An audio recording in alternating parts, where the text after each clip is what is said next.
நான் வந்து பூஜை சாமான் எப்படி தேய்ப்பேன்னா, லெமன் இருக்கு இல்லையா, லெமனில் இப்படி சபீனாவை லைட்டாக தொட்டு இது தேய்ச்சிட்டேன், பளிச்சுன்னு ஆயிடுச்சு.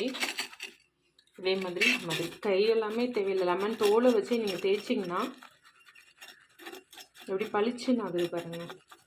டக்குன்னு ஒன்றா தேய்ச்சிடலாம். இது கூட பாருங்களேன், ஜஸ்ட்டு கொஞ்சம் இதுவாக இருக்கா.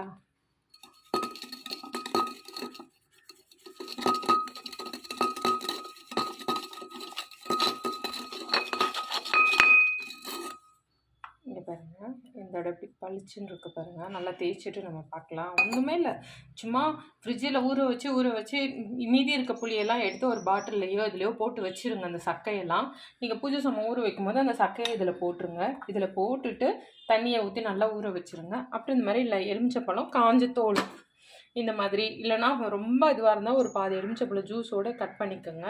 கட் பண்ணிவிட்டு சபீனாவில் தொட்டு தேய்ச்சிங்கன்னா விளக்கு பளிச்சுன்னு ஆயிரும். இப்போ இது விளக்கியாச்சுல, பார்க்கலாம்.